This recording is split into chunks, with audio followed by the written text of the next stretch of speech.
on the dotted line. Let Philadelphia freedom ring and patriotic voices sing. Red, white, blue, never give up. You represent America! Hoping and praying for a brighter day. I listen to my heart and I obey. How can I see it any other way? I'm looking at life with my own eyes.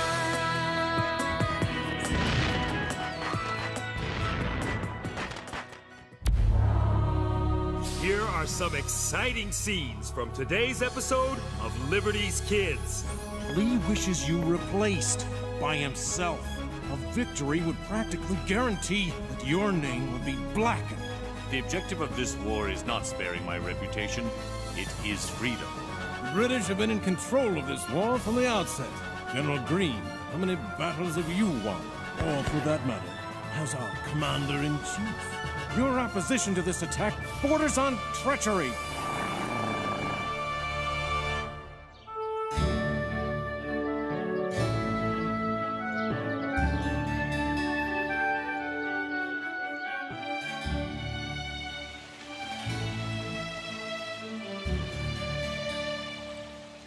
As spring brings with it its promise of new beginnings, I am thrilled that America and France are now allies. I'm certain this new alliance will bring peace. The British will have no stomach for being drawn into a world war with France.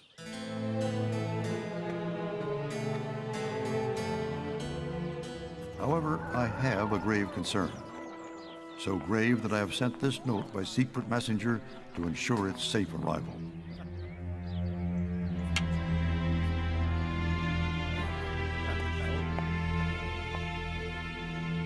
The Minister of France will arrive on United States shores in a month. We must greet him as one united nation, not 13 separate states. Please convey my deepest sense of urgency to Henri Laurens and the other members of Congress to set aside their differences and speak with a strong, united voice.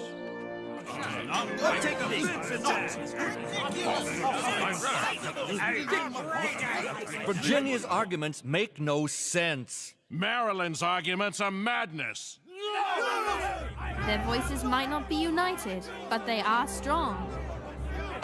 Gentlemen, 3 years have passed since Benjamin Franklin wrote a draft of these Articles of Confederation, and we still cannot find the resolve to pass them.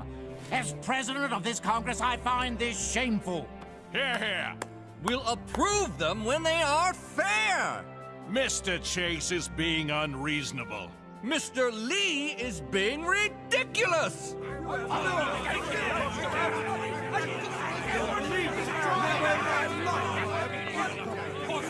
Excuse me, Mr. Laurens. This just arrived.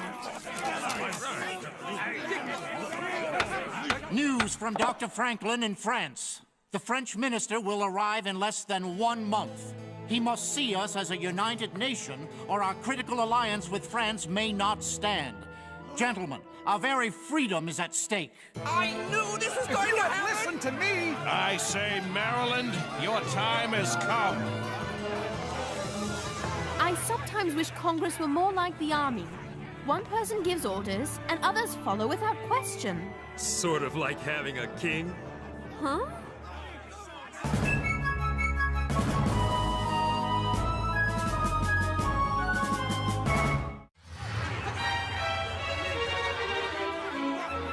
Why not identify the specific points of contention and address them one by one? I second that motion. Virginia and Maryland agree? It's a miracle.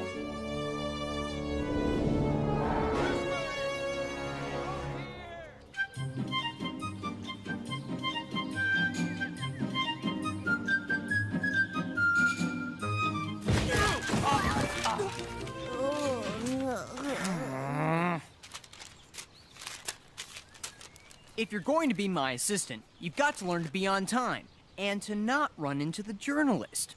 Sorry, what did I miss? See those women over there? They're Philadelphia washerwomen and spies for General Washington. Real spies!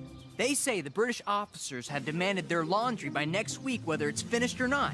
You know what that means. They don't care if they wear dirty clothes? No, it means the British are finally withdrawing from Philadelphia. This is a huge story for me. Sure is, but what happens to the spies when you write it? Ladies, you have done your country a great service. Thank you. We have before us a great opportunity. Mr. Hamilton, call a war council for this afternoon. Yes, sir. Wow! Did you see that? Sure. General Washington is working with the Wappinger to form an Indian company to fight the British. I was talking about his feathers. Excusez-moi, but those are the most wonderful feathers I have ever seen. I earned them in a tribal contest.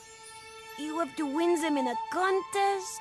These, yes, but there are plenty of other turkey feathers around. All you have to do is catch a turkey and pluck a feather. Gentlemen, we have identified the 3 major issues that block our ratification of the Articles of Confederation. 1. How to divide the expenses of a central government among the different states. It's absurd! A state like mine, Maryland, with limited land and resources, cannot be expected to pay the same for this war as Lee's Virginia, which claims vastly more territory and the right to expand. Vastly more territory? Well said! Ridiculous! Where are you going? Outside. It's too windy in here. Here, turkey, turkey, turkey, turkey.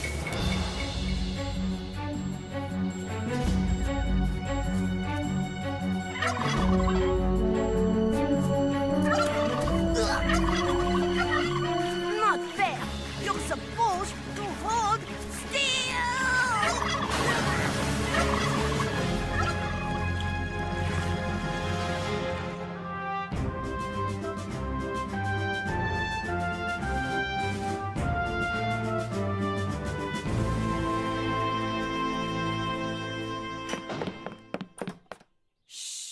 In spite of the British withdrawal from Philadelphia, and in spite of their slow retreat, I can hardly credit your desire to attack them, General. Only a fool would seriously consider such a move. Sir, you are speaking to your... Oh, it's tantalizing to be sure, but it's exactly what they want us to do.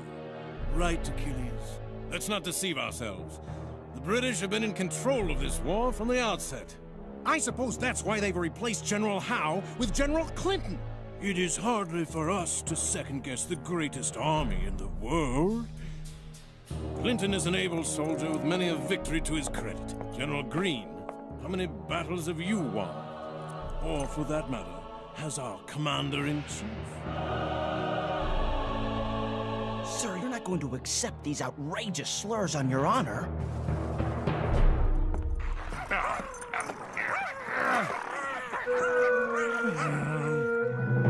What the American soldier does best is run away. General Washington wisely knows this, and no doubt will soon recognize the folly of mounting any sort of attack. So, we're to do nothing and waste this golden opportunity to strike at our foe? Sadly, Monsieur Lafayette, it is not for me, the most experienced soldier here, to make that decision. Gentlemen, I suggest we adjourn for a while so that I might consider your counsel.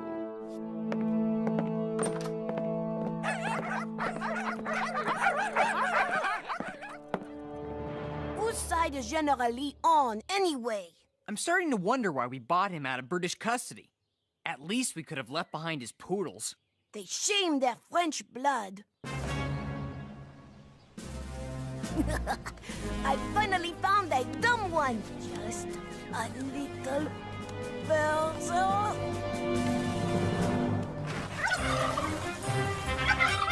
Oh, oh. Ouch!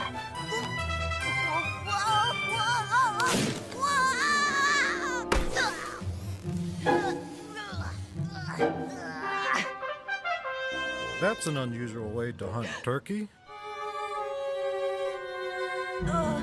It's how you tell a smart one from a dumb one. The turkey or the hunter? Hunter, I'm afraid.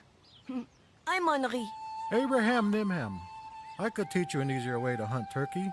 The way of my people, the Wappinger. That would be great! Only, could you get me down first? Since we have failed to resolve the issue of how to split federal expenses, could we at least agree on how each state is to be represented in Congress? We have a perfectly adequate system now. One state, one vote. Are there any objections to the present arrangement? If they can agree on this, maybe they can agree on the other points. Then we are in accord. Aye! Finally, let's push on to the next issue. Mr. President, Maryland insists that General Washington deliver us a victory on the field of battle.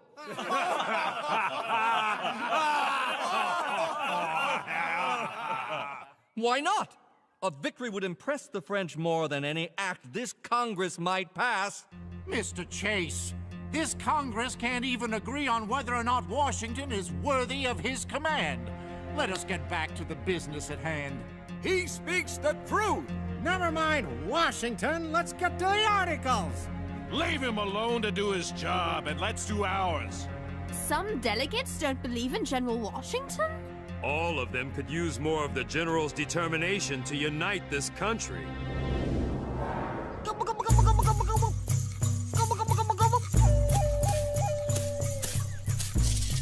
When will they come? Shh.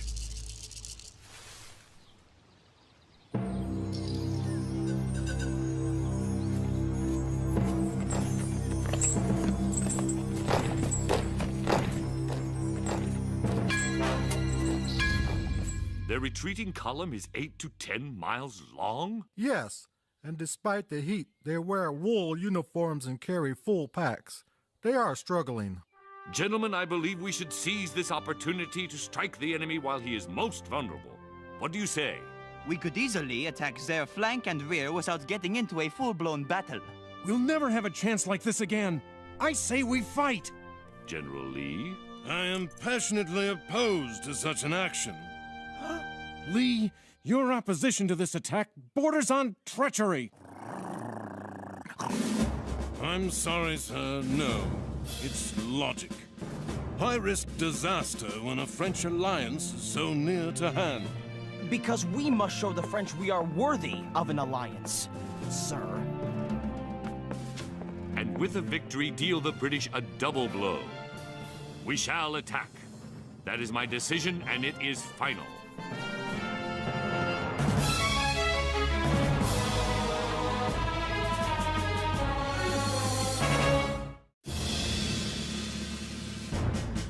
General, command of the striking force is yours. 1,500 men. I'm sorry. I must refuse.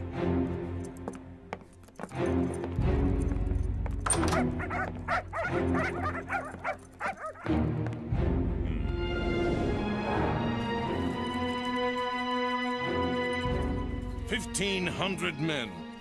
Paltry number. I had to turn it down on principle. Isn't that so, Achilles? Washington wouldn't dare engage the enemy without me. He knows that I am his military superior. He's not fit to command a sergeant guard. No, he won't move forward without me. If he does, it will be the end of him.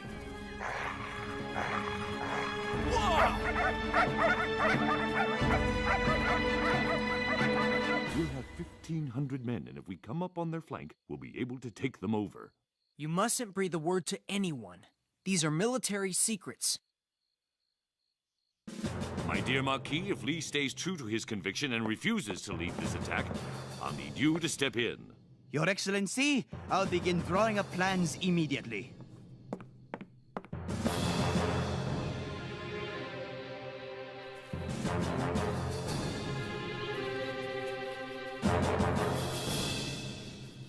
I've called this private meeting so that we three might reach an agreement about the most difficult issue before us. Then we can talk to the others. The states with western territories like Maryland will be asked to hand them over to the central government. What will we get in return? We can't expect either side to be completely happy, Samuel. You're a sly one, Henry, making it Richard and my responsibility to convince our colleagues. Sam, we must end this impasse. Excuse me for interrupting. Good evening, Miss Phillips. Washington intends to engage the enemy. This is it, gentlemen. Washington must win this battle. Hurry, Henri! They're reviewing the battle plans.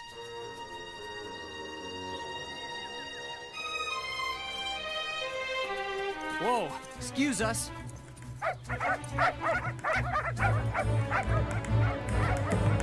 I understand that you've placed 5,000 men under the command of a 20-year-old boy. Not a boy, sir. The Marquis de Lafayette. Half the army. I am insulted, sir. General, you turned down the command. I disapproved of the strategy. Nevertheless, my honor requires that I now take charge of what has become a major engagement. You are entitled to the command, General. It is yours if you want it. You will attack tomorrow at dawn, concentrating horse and battery on the British west flank at Monmouth. I suspected he'd come around. Let's hope he fights as fiercely on the field as he does at headquarters.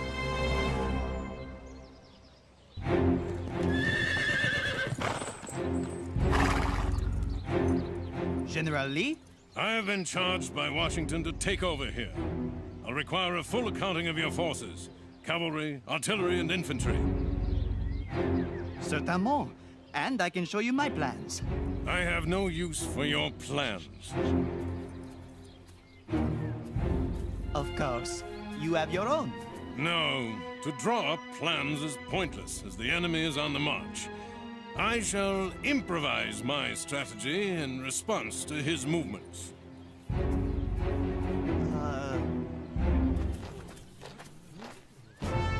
Our forces are now positioned to give Lee complete support.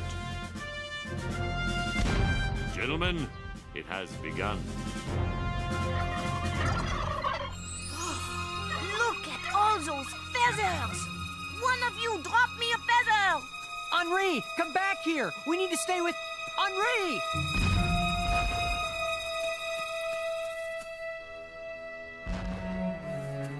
Henri!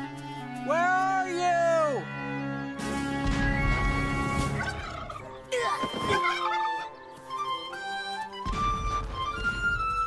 Henri, come on!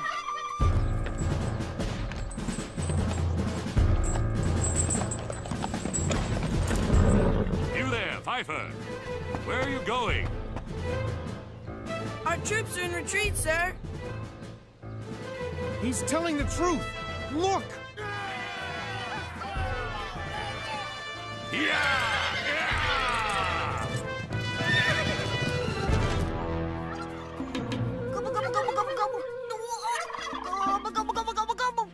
Henri! Oh, you cost me my feather! You're lucky it wasn't your life. There's General Poodles! General Lee, what's he doing here? Look! Regarde! Lee, what on this earth are you about? I have ordered a general retreat. You coward! That is contrary to my orders. Coward? The soldiers, your soldiers, were out of control, constantly disobeying me. I found myself in the most extensive plain in America, where such troops as I commanded would be helpless before the enemy horse. And as you well know, I was against this from the start. All this may be true, but you should not have undertaken it unless you intended to go through with it. Open your eyes! These farmers are no match for the British Army. Quit the field, sir. You are relieved of your command. Don't be ridiculous. I'm the only professional soldier you have. I will not suffer you to scorn these worthy men, let alone command them for 1 minute more. Yeah! Yeah! I will not allow us to lose this battle. Take positions behind those hedgerows and hold that ridge. We are through running.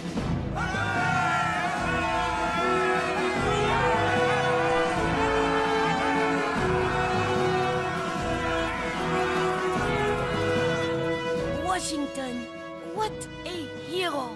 And what a story! Despite the awful heat, our reorganized troops turned away several enemy assaults. Though the day ended in a draw, the British have learned new respect for the fighting resolve of our army. In your service, General George Washington.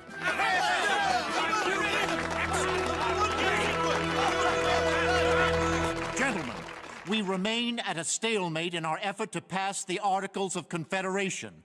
This is the kind of fortitude and discipline we need if we are to become one nation. I can only hope we're capable of it. We can do it! Here, here. We are Here, capable! here. We can be one nation. Here, here. We must unite!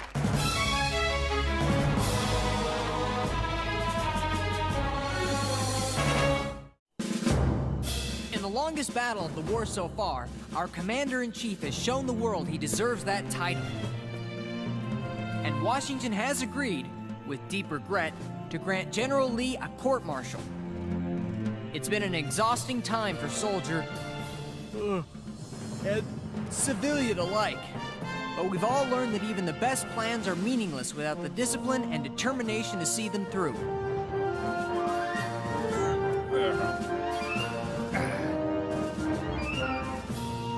Ha! Speaking of exhausted,